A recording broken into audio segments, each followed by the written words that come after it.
Hello, this is Brother Johnny Williams with another edition of In the Word. Brothers and sisters, today I have a powerful message for you. And it is simply being as one. Okay, now that branches off into a lot of possibilities. I'll put it that way.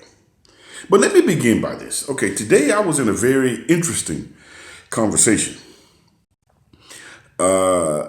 I can't call any names or allude to who I was in the conversation with, but in general, I'll describe it and then I'll go forward from there. There was a situation where two people living together and another individual came back home to live with them. And the man of the house decided it would be best for him to leave. Now, the reason why this man left, because temptation had entered the household. And I call him a man because he had enough wisdom, and I'll say this man walked with God. He had the sense to tell this other person, it would be best for me to leave because I don't want to get into a situation where I feel uncomfortable. I'll tell him God bless him for him being strong enough to make that statement.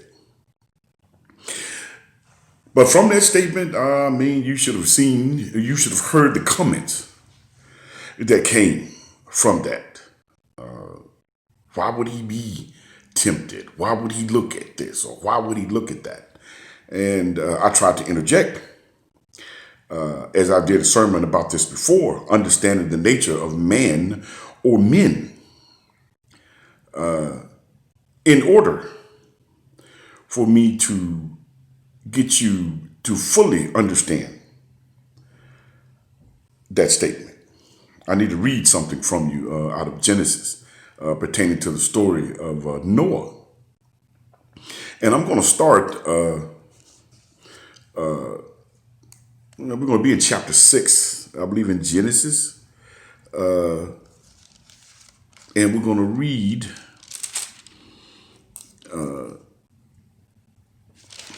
chapter 6, 1:6, and we're going to read a little bit in there.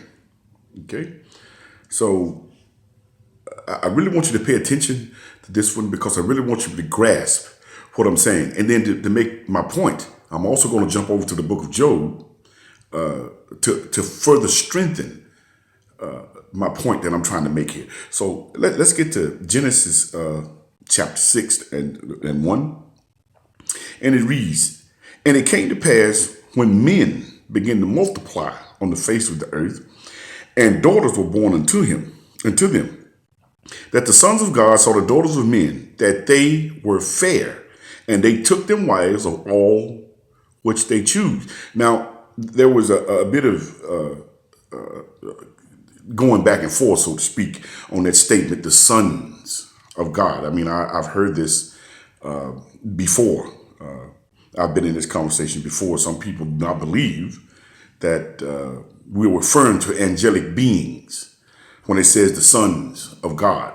Now, my point is, it did not say the sons of men. It said the sons of God. So to further strengthen that, I'm going to take you to Job chapter 1, and we're going to read that.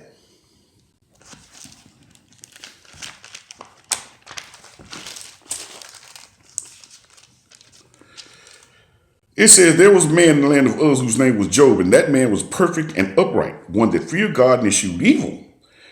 And there were born to him 7 sons and 3 daughters. His substance also was 7,000 sheep, 3,000 camels, 500 yoke of oxen, and 500 she-asses." Just giving you an example of the substance of this man. It says his substance was so great that it made him one of the greatest men in all the land at the time. But I want to get to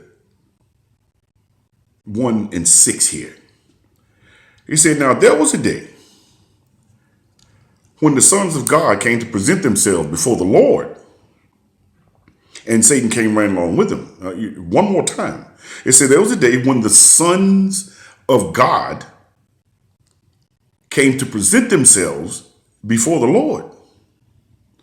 Now, to further strengthen my point about back in Genesis, when it said the sons of God saw the daughters of men that they were fair, I've prayed about that, and I've asked God to give me clarity on that, and this is my understanding. We're talking about angels, as you would refer to them, sons of God. Now, my point that I was trying to make to the individuals that I was talking to, and I'll break off from that for a minute, and I'll go to this. I did a sermon a while back which said, women, know your worth. Men, know your worth, and let's keep it real. Okay? So I told him today, if an angelic being, this is a person that's already, or back up, this is a being that is already immortal without sin, can look at the daughters of men and they look fair to them, what do you think a fleshly being living in corruptible bodies, what do you think that they're going to see or they're going to do? As I said, understand the nature of man. You can have it all. A man can have it all. There's no explaining it. There's no getting around it. It happens every day. As I tell a person, the person that can understand and accept things for what they are is a person that will prevail, and also is a person that will come to an understanding. It says, do not put your trust in man, put your trust in the Lord. I'll tell a person, if you are confused about anything, check the book. If you want clarity about anything, check the book. And even after you check the book, why don't you fellowship? Remember, if there are two or more gathered, God says, I am there in the midst to give clarity.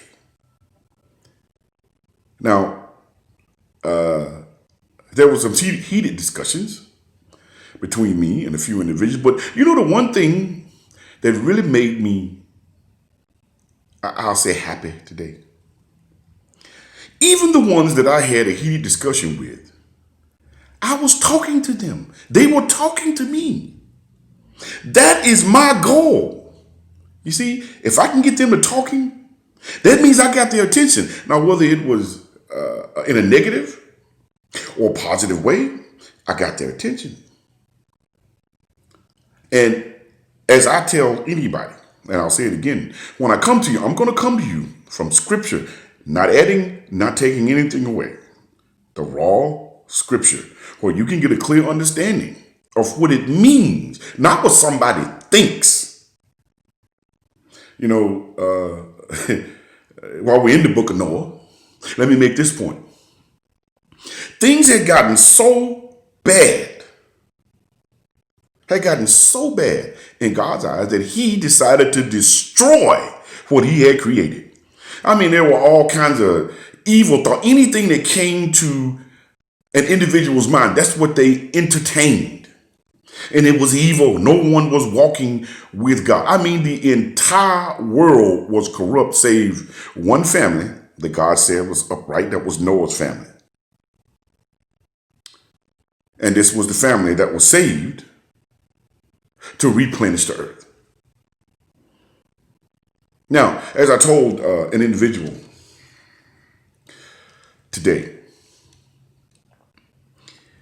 humble yourself.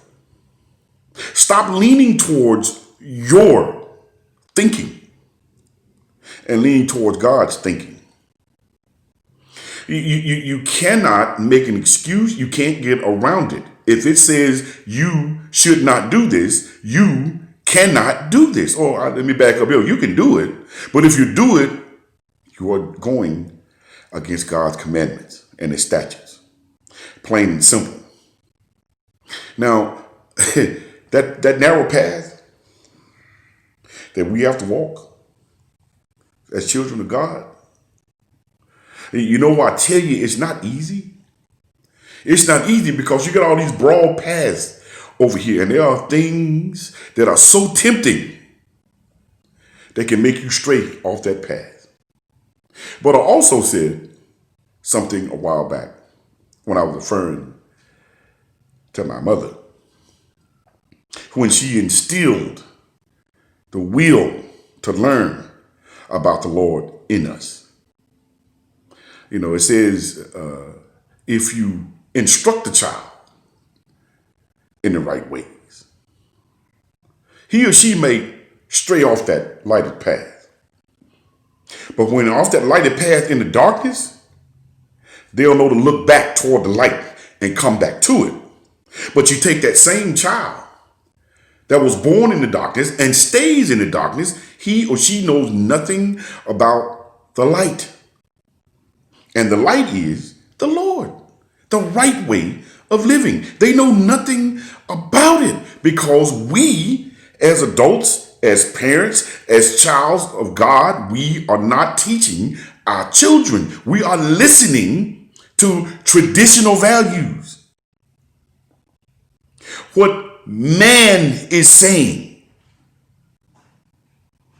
And I've asked again, do you understand what's at stake? Your eternal soul is at stake. What profits a man to gain the entire world and lose his soul?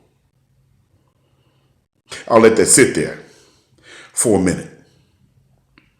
Now, as I said, I'm going to come to you with relevant things. Things are happening today.